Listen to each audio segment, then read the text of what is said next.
Correctional officers indicted in the murder of a black man. The assassination of Malcolm X, the 60-year anniversary. What on earth does that have to do with today's professional athletes? And a Democratic strategist, a well-known one, is attacking moi. Basically told me to shut the F up. Obviously, I ain't gonna listen to that. Stephen A. Smith show in the house. He asked for it. Here I come.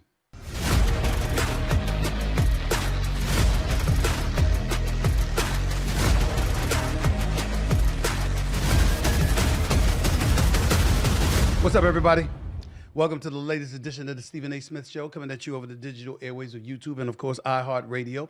I'm going to get right into it. You know I got love for y'all, and I'm always thanking my subscribers and followers, but I got a lot of stuff to get into, particularly this first item. There's a lot of stuff to talk about today, but this is the number one thing on my mind, and I'm not going to waste a second delaying, this onslaught that's about to come. We're going to get started with Democratic strategist James Carville, who felt the need to call me out on his Politicon podcast earlier this week. The Raging Cajun, as he is affectionately known, is apparently upset with my recent political commentary where I have been critical of the state of the Democratic Party. To refresh y'all memory, here's part of what I had to say earlier that got him all up in a tizzy. Check it out. That's why I'm in the news. I'm not in the news because I'm here. I'm in the news because the Democratic Party is here. Damn it, lower than that. Down at the bottom. They suck right now. Horrible. Because they don't have a voice. Where the hell is the voice?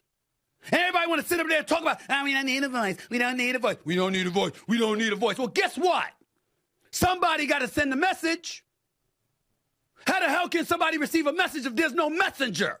In response to what you just saw me saying, that's when Carville evidently lost it, and he went on his Politicon podcast and had this personal message to give to me, even though it was seen by everybody. Take a look. Okay, I am a big Stephen A. Smith fan. I remember I saw him some years ago on TV. When it comes to politics, he don't know his from a hole in the ground. He's on that running his damn mouth about how he may have to run as a Democrat because there's nothing left of the Democratic Party. There's no talent. Stephen A., are you me? I mean, you say you're friends with Wes Moore and you say you're friends with Josh Shapiro. I'm friends with both of them. I think they're really extraordinary, talented people. But I got news for you, dude. There's 6 or 7 other people in the Democratic Party that are just that talented. So before you start running your mouth off about politics, a topic of which you really don't know anything about, you ought to sit back and think about it and call some people and run it by them. So Stephen A., keep up your on sports. I enjoy it. I like it, but don't make a fool of yourself anymore in talking about politics. What I find interesting about all of this is that a lot of what James Carville himself has been saying sounds a lot like what the hell I've been saying. But before I get into that, first order of business, sir, do you have to be so rude? Dropping F-bombs and going off like that. I mean, I know that's your nature. I understand that, but let's just say 2 can do that, I mean, if you really wanted to get raw, ain't nobody hiding from that. I could be that way. It's just that my mama taught me to respect my elders. And you are 80 years of age, if I remember correctly. And I'm trying to be respectful, so I'm not going to come at you the way that you came at me. I thought that was completely unnecessary. That's number 1. Number 2, I religiously say I'm no political aficionado. I religiously say I don't know politics like that. I read. I watch the news.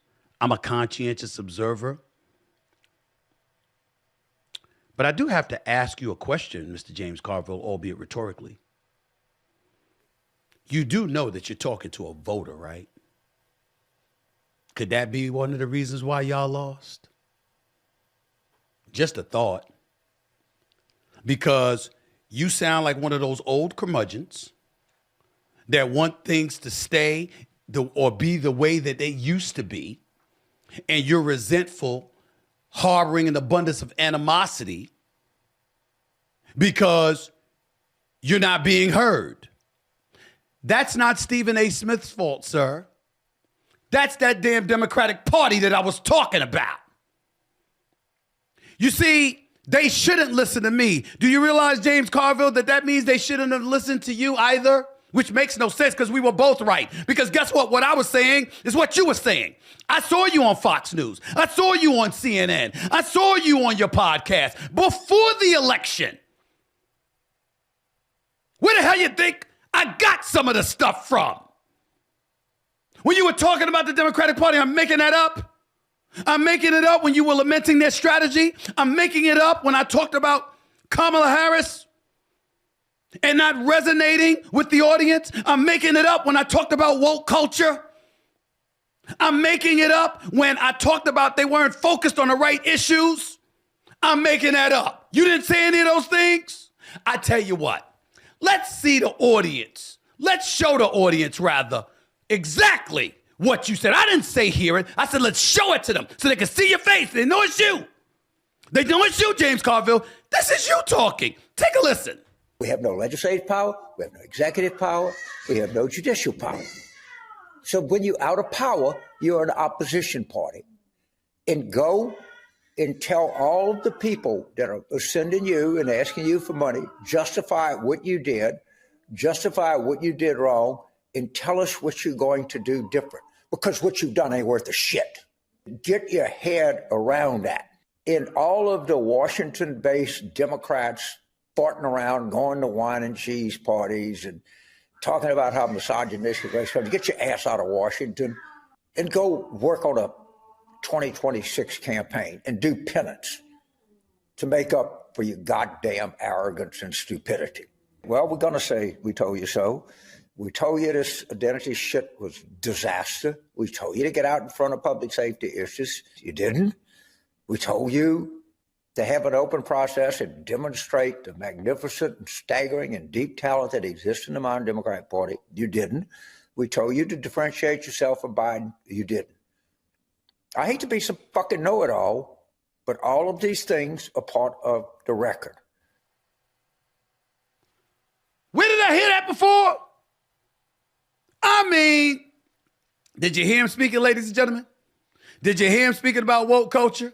Did you hear him speaking about how you needed to separate yourself from Joe Biden? Did you hear him speaking about there was no primary? You remember that stuff? Where'd y'all hear that before? Where'd you hear it before? Oh, you thought I was finished. I got more. Play the next clip of James Carville, please. Show him.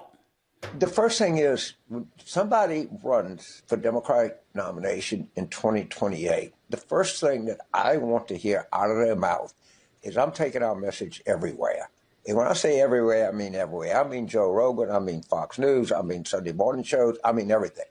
I'm proud of what we have to offer. I'm going to go out and promote it, and I'm going to go out and defend it, and I'm going to go out and attack them, and I'm going to do that all the time. Secondly, all of our events are going to be fun. There's going to be great music. There's going to be great comedians that are going to tell jokes before I come up. It's going to be an entirely different thing. We're dour. It's always somebody's in a pissy mood or somebody's just, and we're just not connecting. We're not connecting at all. And it's just going to require some discipline, and it's going to require a change of attitude. Just a little thought, Mr. James Carville. Are you sure you want to be the dude that's pointing out how the Democrats look so dour and always in a pissy mood? You sure you the right person that should deliver that message? Have you looked in the mirror? You saw yourself? You seen the way you've talked about yourself? You see the way you disseminate a message? You don't look dour? You don't look down? You don't look enthusiastic? Come on now. Listen, sir, I respect you. And by the way, I appreciate your compliments about my sports career. my career in sports broadcasting and what have you. It's very kind of you. That part, very, very much so. Thank you very, very much. I do appreciate that.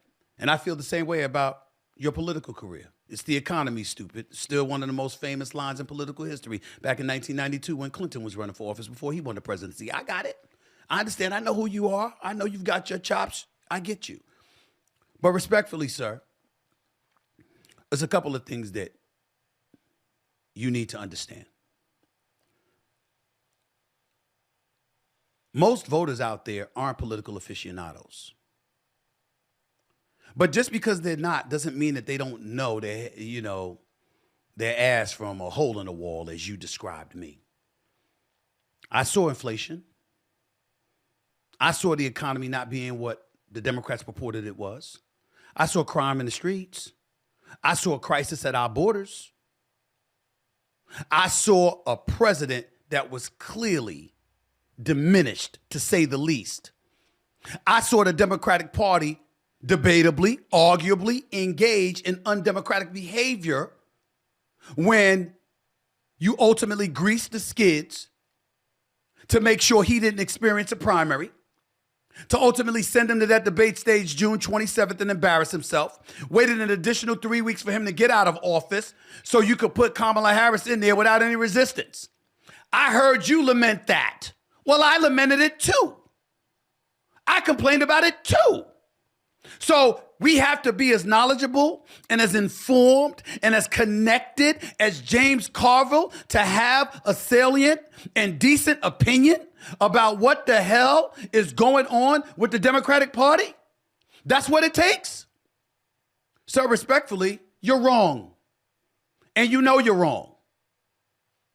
Now, there's a lot of people that should have listened to you, and they made a mistake by not listening to you. I'm the exact opposite. You were one of the people that I was listening to break down the problems with the Democratic Party. But in that sound that I played for our audience, I noticed that there was a level of inconsistency there. You talked about going to see she should go and interview and sit down with everybody, the Joe Rogans of the world. The list goes on and on. Well, it's funny, sir, Mr. James Carville. I'm reading an article from Newsweek in November. And in that article before the election, you were talking about how you didn't like her strategy, or in the immediate aftermath of the election, I'm sorry. You were lamenting how you didn't like the fact that she was sitting down with everybody. Actually, I think it wasn't before the election. You were talking about how you didn't like the fact that she was going to sit down with Fox News, that she was going to go on The View, and all of this other stuff. You were talking about how you didn't like that. Now you're sitting back talking about, if I'm a Democrat, I'd be around everybody. I'd go talk to everybody. That ain't what you said months ago. That's not what you said, sir. So respectfully, let me state this again for everybody to listen. My life is pretty damn good. I have no desire to be a politician. I wouldn't want to contaminate and sully my life by entrenching myself in that cesspool in the nation's capital. I'm very, very clear about that. And the pay would be significantly less. Let me add that too, at least for the 8 years I'm in office, because I damn sure if I win the first election, I ain't losing the second. So understand, I have no desire for it. What I said was it's an absolute embarrassment that I am the person that's being mentioned and named. It's a disgrace to this Democratic Party. It shows you have no bullpen. And I know that's what got your antennas up, and that's what riled you up even more so, because you brought up how I have a relationship with Westmore and Josh Shapiro. Josh Shapiro, I met him one time in my life. I talked to him one time in my life. And hey, I think he's a fabulous governor for the state of Pennsylvania, and I think he knows his stuff, and I'm honored to have met him, and I'm looking forward to cultivating a relationship with him. Westmore is a different animal. I love this brother. I know him through sports, because he and I talk about the Ravens all the time. I think he's doing a damn good job with the state of Maryland. And if there is a Democratic nominee to look at, it is definitely him. I think Wes Moore is an absolute winner. I'm not apologizing for that to anybody. I did not mean to imply that there's nobody in the bullpen in terms of their capabilities, sir. What I'm saying is who's resonating with the national audience, because you got Trump and that cult-like following that he has who will go along with whoever Trump says to go along with in the event that he doesn't manipulate the Constitution and ends up getting a third term. So you can put his vote, you can qualify that as lock, stock, and barrel. Who's the Democrat that can galvanize an audience on a nationwide level to pull off the level of support that it's going to take to upend and usurp a Trump acolyte or somebody like that in the future? Who is that person going to be? Do I have to be an aficionado in politics to say something like that? The Washington Post wrote an article about me today. Got a damn halo over my head trying to act like I'm Jesus. Like I'm some savior. Ridiculous. But I don't mind. It was a good article, and I'm not insulted by it. I'm simply saying, to paint me in that picture, no, I'm not that dude. But in that article, Will Cain, my former colleague at ESPN, now a host at Fox News, with a weekday show every weekday at 4 p.m. Eastern Standard Time. I'm happy for him. I'm proud of him. In the same breath that he was complimentary of me, he said, I didn't know enough about the issues. He's absolutely right. I never said I did. I don't study Capitol Hill like I study sports. Do y'all want me to? Do you know what kind of havoc I'd wreak if I sat down for a few weeks and just buried my brain and my face and my mind into the nuances of politics and what transpires on Capitol Hill? Are y'all sure y'all want that smoke? You sure about that? I mean, because it's like you're daring me to, Mr. James Carville. It's like you're daring me to. You sure? Are you sure? Might want to think about that. Because you see, when you sit back and you allow your ire to subside and you embrace the true, authentic words that I was spewing, I wasn't questioning Josh Shapiro. I wasn't questioning Westmore. I'm not even questioning somebody like Harold Ford Jr., who works on the 5 on Fox News. I think that the composure that he shows and what have you, he's a former representative. I think he could do some good things. All of these people are more qualified than me. All of them are more knowledgeable than me. How difficult is it to get knowledgeable about politics if I really, really wanted to make some noise? All it takes is a few weeks and a few phone calls with people that I can clearly talk to because I got them on speed dial. It ain't that hard. It's just not a lane I want to venture into in an official capacity. I'd much rather remain a pundit and a commentator. But if you really, really think, James Carville, about what I said, you've been saying the exact same things. Which brings me to the culminating point of my diatribe. That, dare I say, might make you a bit uncomfortable. Is what I said really the problem? Since most of what I've said are things that I also heard you say? Or is it the fact that some novice who doesn't know his ass from a hole in the wall when it comes to politics is resonating in the political stratosphere more than you?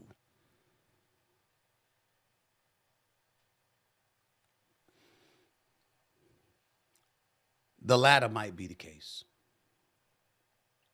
It shouldn't be.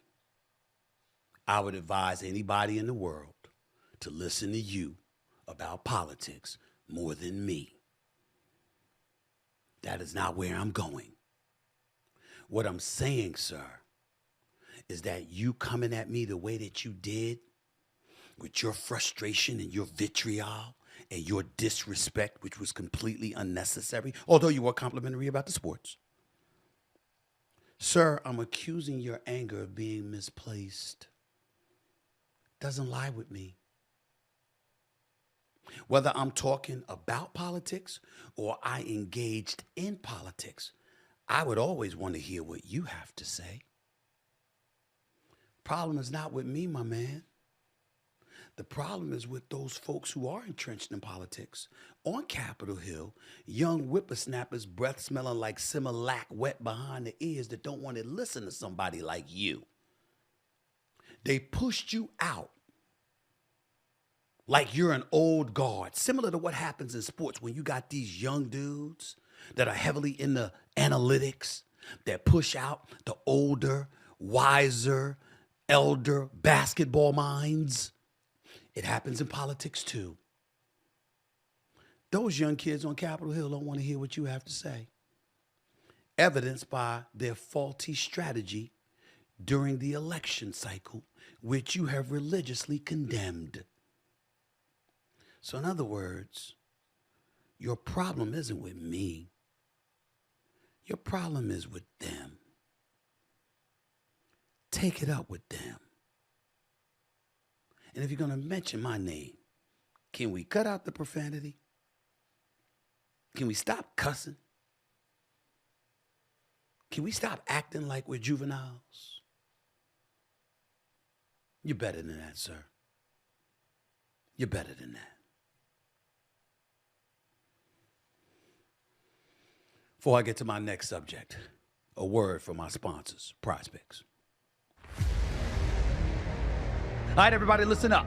With all the big-time sports action that's happening each and every day, the Stephen A. Smith Show wants to make sure you are taking advantage of it all. That's why we've partnered with Prize Picks, the best place to win cash while watching sports. The app is really easy to use. To make a lineup, all you have to do is pick more or less on a few player stats. Choose from any of your favorite players, Luka Doncic, Jimmy Butler, and Zach Levine, all in the same entry. Then sit back and watch. The list is absolutely endless. You can play Prize Picks in over 40 states, including California and Texas. Best of all, Prize Picks will give you $50 when you play your first $5 lineup. Win or lose, you'll get $50. Just use promo code SAS and download Prize Picks right now. Again, download the app and use code SAS to get $50 instantly after your first $5 lineup. Prize Picks. Run your game. An attorney representing Sean Diddy Combs in the sex trafficking case announced that he is stepping down as counsel. In a statement, Anthony Rico stated, quote, "Although I have provided Sean Combs with the high level of legal representation expected by the court, under no circumstances can I continue to effectively serve as counsel for Sean Combs," end quote. Rico did not give an explanation, but said it would not affect Combs' May 5th federal trial date. Rico, who was retained by Combs in September, did not immediately respond to a request for comment. Combs has 5 other attorneys on his team, end quote. Let me say this. Anytime an attorney backs out, that's not a good look. Now, there could be a variety of reasons as to why this happened, and we all get that. I understand that. But anytime an attorney backs out, particularly of a high-profile case like this, is not a good look, and I'm going to tell y'all why. Because if you are an attorney, the more acclaim your client has, the more popularity your client has, the more recognition and notoriety your client has, the more you benefit from a positive outcome in favor of that client.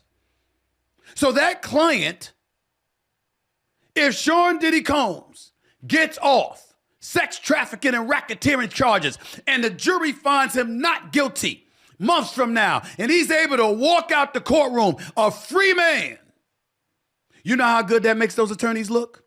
Everybody will be clamoring for the cameras. Every single one of them. They'll be going crazy. They'll all be clamoring for the cameras. So I'm saying all of that to you to say, if that's the case, let's understand what we're talking about here, okay? It's very, very important that we do that. An attorney walking away, sometimes it's because they don't get the lead chair or one of the lead chairs. Sometimes it's because a client is lying. Sometimes it's because they believe wholeheartedly that the client is going to be guilty and they don't want to be associated with that guilt because that's a loss on their record. It could be a variety of things. But the fact that we are speculating about that when the trial date hasn't even started yet concerns me, because I'm one of those people, ladies and gentlemen, who firmly believes it's virtually impossible to find a jury that's not contaminated by some kind of information that's been put out to the public before a trial begins.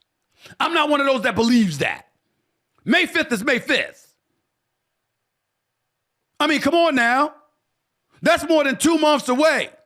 Jury ain't been selected yet. You trying to tell me nobody that's on the jury will have heard that a lawyer backed out of the case, I don't know about y'all. But I find that that's not a good thing for Sean Diddy Combs, for something like that to happen. That's not a good thing. What's good is if you fire the dude. But if the dude fires you as a client, even if you got 5 other lawyers, and that was the first dude you went to when you retained the services in September, that's not a good look. I have not done anything to contribute to the guilt or innocence of Sean Diddy Combs. I don't know what the hell happened. The only thing we've done that I thought was incredibly incriminating was that video of him beating up his ex-girlfriend, Cassie Ventura, in the hotel. That's it. Because that was on CNN. It was all over the place. That's the only thing. Anything else? I brought legal analysts on here back and forth. I brought Hollywood reporters back and forth because I want to make sure that we don't make any assertions or assumptions as to his innocence or guilt, because we got to be responsible. But I'm going to tell you, it's not a good look for your lawyer to back out. Just saying that for the record. Coming up, charges have been brought against the correctional officers who murdered inmate Robert Brooks at an upstate New York correctional facility in December. A story we covered right here on the Stephen A. Smith Show. My reaction is next. Don't go away. This message is being brought to you by Cologuard, a non-invasive colon cancer screening test. Listen, guys, we need to talk about colon cancer screening for a second. And you know I'm a straight shooter, so I'm not going to sugarcoat this. Colon cancer is considered the most preventable, yet least prevented cancer. It's the second leading cause of cancer-related deaths in the United States, and it's on a rise in people under 50. But the good news is that when caught at early stages, colon cancer is survivable in 90% of people. So screening and early detection are key to reducing overall colon cancer deaths. And I'm sure a lot of you guys are hearing this and thinking you can tune me out because you're not in your 50s yet. But guess what? The American Cancer Society recommends that if you are at average risk, you begin screening for colon cancer at age 45. And a great way to do that is with the Cologuard test. It's delivered right to your door, and it allows you to collect a sample comfortably at home on your own schedule. We're talking about a screening with zero downtime that's both convenient and affordable. Most insured patients pay $0. The Cologuard test allows you to feel more in control of your colon cancer screening and do it on your own schedule with none of the prep, time off, or an invasive procedure that is required of a colonoscopy. So if you're 45 or older and at average risk, ask your healthcare provider about screening for colon cancer with the Cologuard test. You can also request a Cologuard prescription today at Cologuard.com/podcast. The Cologuard test is intended to screen adults 45 and older at average risk for colorectal cancer. Do not use a Cologuard test if you have had adenomas, have inflammatory bowel disease, and certain hereditary syndromes, or a personal or family history of colorectal cancer. The Cologuard test is not a replacement for colonoscopies in high-risk patients. Cologuard test performance in adults ages 45 to 49 is estimated based on a large clinical study of patients 50 and older. False positives and false negatives can occur. Cologuard is available by prescription only. But Robert Brooks was beaten to death while handcuffed. He wasn't just killed, he was tortured. On camera. It was caught on video. Where are the arrests? I want names. I want faces. That the governor of New York is going to come out and says 13 correctional officers. I want to know all 13. I want their names. I want their faces. I want them on camera. Every one of them. Every one of them. Welcome back to the Stephen A. Smith Show. Right here over the digital airwaves of YouTube and, of course, iHeartRadio. That was me speaking on December 31st upon learning about the story that I'm about to reiterate to you right now. Because in the latest on this story we discussed on this show when it happened in December, murder charges have been announced in the death of Robert Brooks, a 43-year-old inmate who was beaten by guards at a prison in upstate New York. Governor Kathy Hochul announced the charges Thursday. In a statement, Hochul said, quote, "Robert Brooks should be alive today. The brutal attack on Mr. Brooks was sickening, and I immediately moved to terminate the employment of those involved," end quote. In a grand jury indictment, 6 correctional officers were charged with second-degree murder and first-degree manslaughter. 2 of them were also charged with gang assault. The 6 charged with second-degree murder are Nicholas Enzalone, David Kingsley, Anthony Farina, Christopher Warreth, Matthew Gallagher, and an unnamed person. You see their faces right there. Take a look. Let's pause for a second. Let's look at their faces right now. Every one of them. I don't like the fact that they turned sideways personally. I want to see them front. I want to see the frontal view. Like Anzalone, I want to see who the rest of them are. Why is Kingsley, Farina, Warreth, and Gallagher sideways? That's what I want to know. But I digress. 17 employees, including 4 sergeants and 2 nurses, were alleged to be involved in the death and were suspended as a result of the incident. 4 others were charged in the grand jury indictment in connection with the case on varying charges, including manslaughter and evidence tampering. The body cam footage from December 9th shows Brooks with his hands cuffed behind his back at the Marcy Correctional Facility as multiple guards punched and kicked him. Brooks was on an infirmary bed when the attack occurred, and at one point in the video, his face was visibly bloodied. He was taken to the hospital and died the following day. An autopsy report declared Brooks' manner of death was homicide, according to his family's attorney. Attorney Elizabeth Mazur told NBC News that Brooks died due to compression of the neck and multiple blunt force injuries. Second-degree murder? Aggravated assault, stuff like that? Why isn't it first-degree murder? I want to know. I guess when you look at the charges, I mean, they could all be looking at 25 years in prison or whatever. I mean, a man is dead. I wouldn't be mad if they got the death penalty. And I don't know how. I'm amazed how folks can plead not guilty. You caught on video.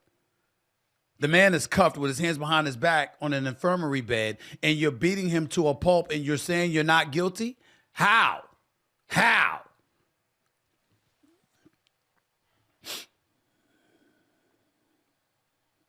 You know, this is not police officers, this is correctional officers. But law enforcement is law enforcement, right? Unarmed black man is an unarmed black man, right? Was he armed?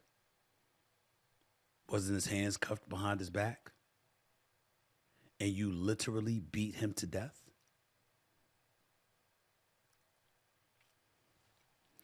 Obviously, there was a whole bunch of people complicit. First, we heard 13. Now we hear about 6 being indicted. And then the next thing you know, 17 other folks. Damn. It was a coordinated attack, evidently so. These bastards should be under the jail. There's no way that they should get off. No way in hell. They took him out, take them out. At least take them off the streets for the rest of their natural lives. They committed murder. What you gonna say? I only punched him twice, the other person punched him 5 times? Anybody that was involved needs to go down. Anybody that was involved that put their hands, their feet, a club, or whatever it is on that man, they need to go down. All of them. All of them.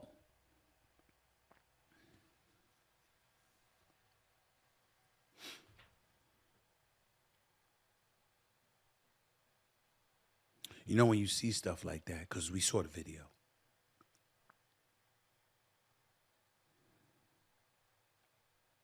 just take a moment to ask yourself, what if that had been you?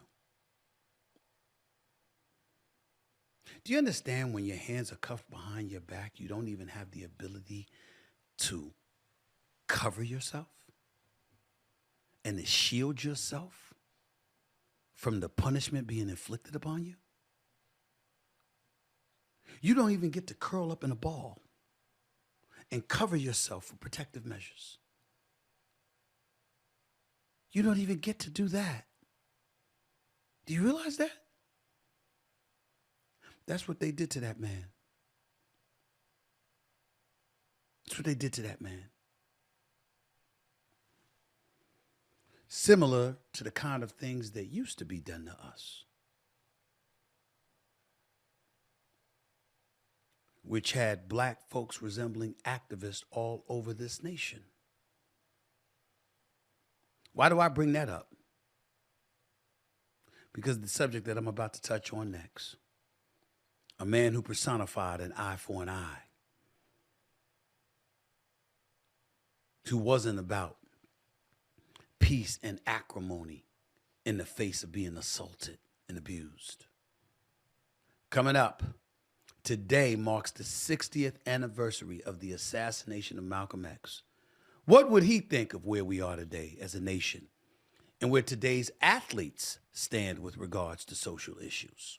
And then some. I thought I needed to touch on that next to close out the show. I hope you'll indulge me by listening. Last segment of the Stephen A. Smith Show coming up in a minute. Welcome back to the Stephen A. Smith Show. Now let me switch to politics. I know I alluded to Malcolm X in the tease, but I'll get to Malcolm X in a second because I couldn't forget. I couldn't pass up bringing this up. My buddy and longtime Trump supporter, the great one himself, Mark Levin, is turning heads with an about face on his steadfast backing of the president.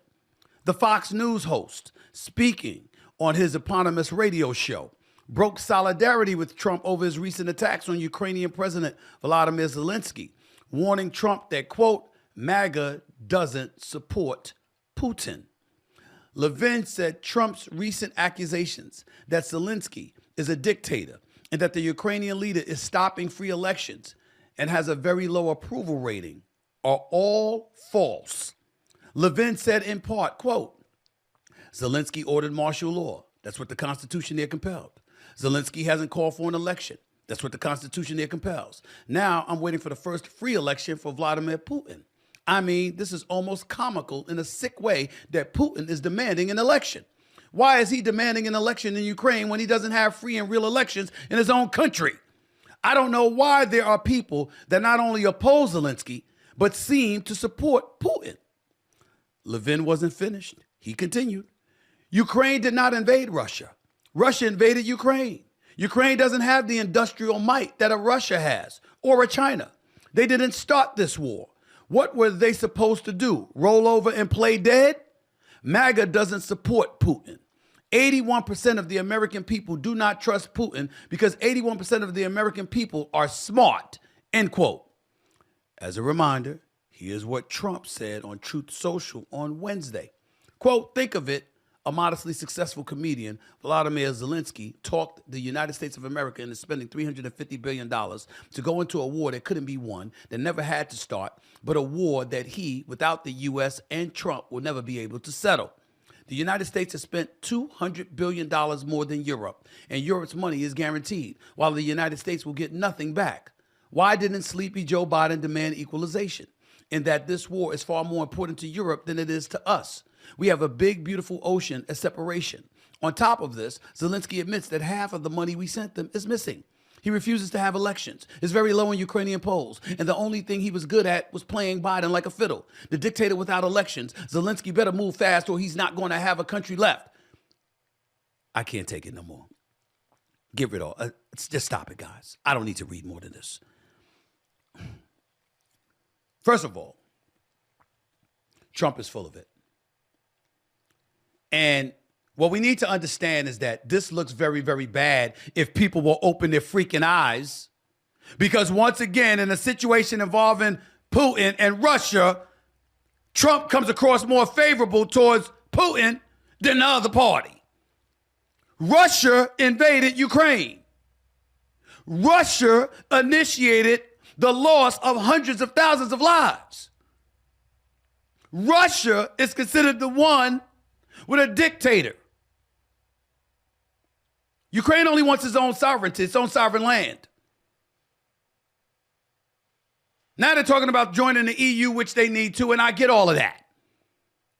But we're talking about a country that's been invaded. Now, you can make a debate, you can make an argument that the United States give them too much money. Okay.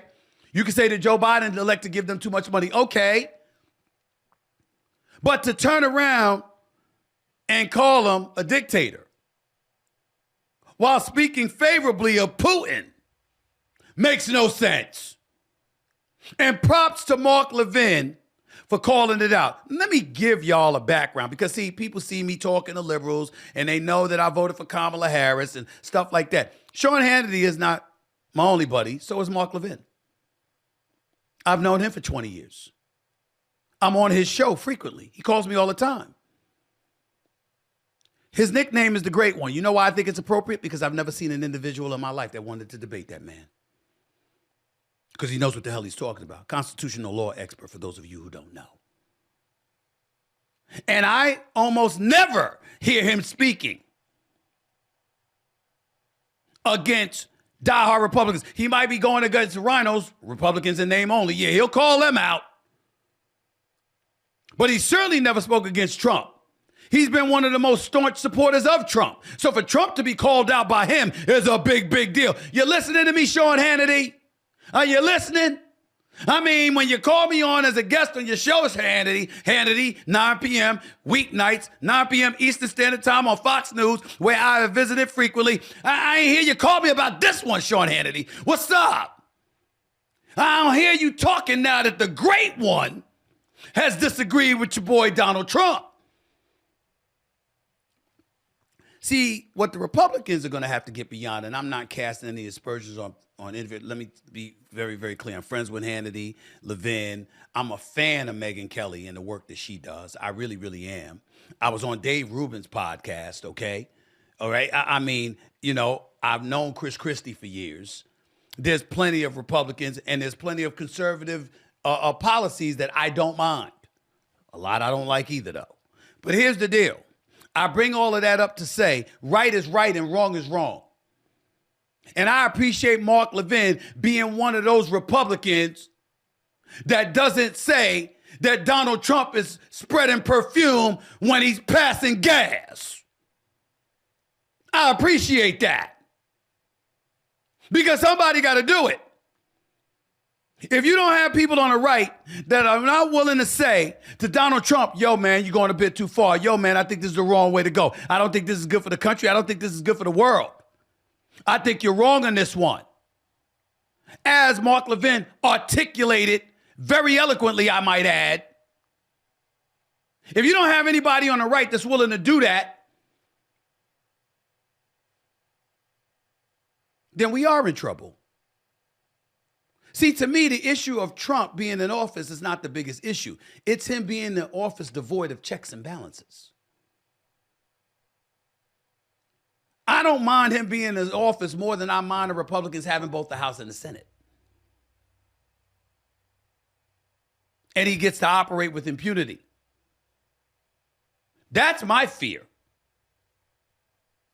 But Mark Levin provided everybody hope. See, and just to remind y'all, just as an aside, Republicans are welcome on the show. If you ain't seen them on, it's because they haven't elected to come. Byron Donald's been on this show before. We've put out personal invitations to Marco Rubio, Ted Cruz, J.D. Vance, Donald Trump himself. Okay, Hannity's already been on this show. I don't have any problems. I'm a fair-minded individual. I'm an independent. I want both sides expressing themselves to the American people. I don't have to be an expert, Mr. James Carville, to interview somebody and to get their perspective to let the American people hear what they have to say, and then you be the judge. But I know this much. I don't need to be an expert on the war in Ukraine to recognize the fact that Russia did attack them. You could talk about the history, the role the United States played in it. You know, you could talk about that all day long. I got my notes on that stuff. We can get into that another day. In the end, Russia elected to attack Ukraine. And because Russia elected to do that, you can't get around that. You can't be talking about Russia like They're the friendly foes, that they didn't instigate this war. Mark Levin was absolutely right. I was a fan of his show to begin with, but I appreciate him even more today. Because when you take the kind of stance that he has taken against Donald Trump, it shows that you're trustworthy. I knew that before, but I know it even more now. Let's see if the rest follows. Okay? Somebody farting, passing gas, is farting and passing gas. It's not perfume. It's nice to see somebody on the right willing to call it like that. Okay? Right is right, wrong is wrong, Donald Trump. And going after Zelensky, nah. You ain't got any business doing that. You don't want to give him more money, don't give him more money. But you ain't got to talk about him like that, like he the villain in all of this. That's going a bit too far. Last item of the show I want to get into, I brought this up earlier. And this is involving Malcolm X, the late, great Malcolm X. Today, February 21st, marks the 60th anniversary of the death of the activist and civil rights leader who was assassinated at the Audubon Ballroom in Harlem, New York in 1965. Malcolm was a vocal advocate for black empowerment and the promotion of Islam within the African-American community, of course, and beyond. While a controversial figure to some, accused of preaching violence, Malcolm X is also a widely celebrated figure to many Americans for his pursuit of racial justice. As I think about Malcolm X and what he stood for, I find myself wondering what he would think about today's culture, particularly when it comes to the modern athlete. But before I get into that, let me say this. Malcolm X was not a man that preached violence. We're going to put that to bed right now. He preached an eye for an eye.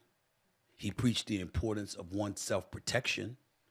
He preached the importance of not turning the other cheek when somebody punches you or slaps you or kicks you or beats you. Last time I checked, that's self-defense. That's not preaching violence. He certainly didn't propose instigating it and igniting it. He talked about defending oneself and not letting people abuse you and just standing by idly and doing nothing. So let's get that out the way first. Secondly, I thought it was important to bring this subject up today because we saw the Four Nations hockey tournament come to its conclusion last night in Boston, Massachusetts, where Canada beat the United States 3-2 after Donald Trump gave a call to the Team USA, by the way, encouraging them to victory before they lost. But that's a different subject for another day. Not his fault. But it happened. And after we saw that match, or even when we saw it Saturday and we saw United States being booed while the United States national anthem was being sung, and we saw the Canadians come at us the way that they did. We beat them Saturday. They beat us last night. We have to remember what instigated that, what started that to some degree. Donald Trump talking about making Canada the 51st state. Obviously, they don't take kindly to that, okay? And Trudeau, President of Canada, he spoke about that as well in the aftermath of Canada's victory. It's important to recognize that emanating off of that subject, at the same time that hockey had elevated its profile exponentially because everybody was watching because of the friction and the tension that existed between Team USA and Canada, it was an opportunity to also lament what we had witnessed for NBA All-Star Weekend in San Francisco this past Sunday. We saw a new format instituted. We saw players, new rules implemented because players hadn't been given effort and they were walking around like they didn't care. Now, what would that have to do with the assassination of Malcolm X? Directly, absolutely nothing. Indirectly, everything. You see, Malcolm X was about black empowerment. He was also about black economic empowerment. He wanted equal opportunities and civil rights for us as a nation of people, he also wanted us to maximize those opportunities and achieve all we could. But in the process of that, uplift one another along the way. Become a coalition. Not be a collection of individual parts, but come together as one and understand the importance of being together and how much that would serve to empower us in whatever agendas and missions we had moving forward. We just sat here and we talked about Donald Trump, and we talked about Donald Trump talking about the president for Ukraine. We didn't talk about Donald Trump's position in purging parts of the federal government, including DEI. We didn't talk about some of the things black folks fear, as my buddy Roland Martin pointed out when he said that there's a concerted effort to scale back every bit of progress we made since civil rights legislation came into play in 1964. We haven't talked about that. You know what else? We wouldn't have to if we were together more, but we're not. And that's why I thought that on a day like today, where we're acknowledging the 60-year anniversary of the assassination of Malcolm X, was to remind people of exactly who he was and what he would have hoped for. Yes, Malcolm X evolved. Yes, as he evolved, he thought a little bit differently. And he was more embracing of a mosaic society as opposed to just a black one. All of those things are true. But he also preached about the importance of togetherness. And I think about so many things that professional athletes have and the wealth they've been able to accumulate, the generational wealth that some have been able to acquire, and how there's so many instances where we're nothing more than individual parts. I wonder, for example, when the George Floyd murders took place, the George Floyd murder in Minnesota,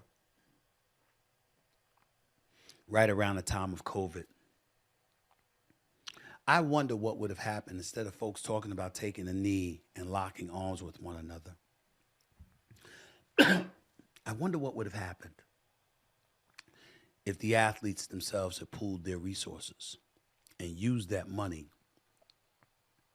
to funnel the lobbyists on Capitol Hill to push their agendas to the politicians who are legislating laws in our land. Could you imagine what that would have done? Think about some of the things that we're questioning right now. Think about some of the things that are going on in our society. Think about the fear that's permeating through our nation, where you talk about people losing their rights, wondering what's going to happen to them.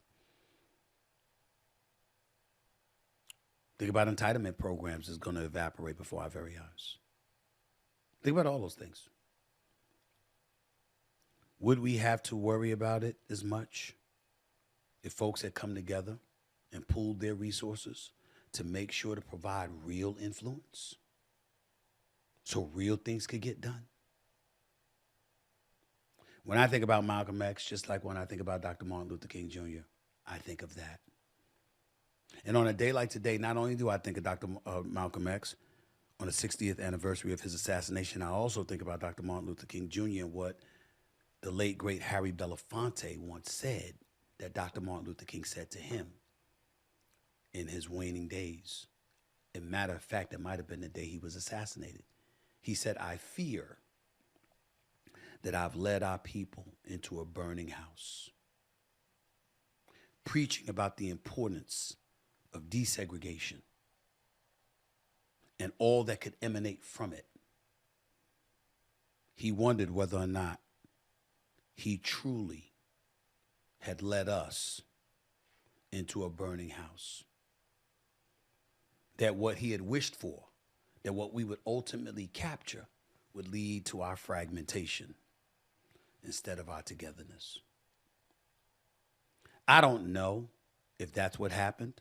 More qualified minds than me can speculate about that or even edify you with their information. What I can say is that on a day like today, it is appropriate to at least think about that. to at least ask yourself that question. How together are we? How together should we be? And if indeed we ever came together, how much beneficial would it be for all of us? Not just the black community, but America as a whole. It's just a thought that I thought I could leave y'all with for the weekend. I hope you appreciate where I'm coming from. And I thank you for listening. Have a wonderful weekend. God bless you all. And I'll talk to y'all on Monday. Until then, peace and love, everybody. I'm out.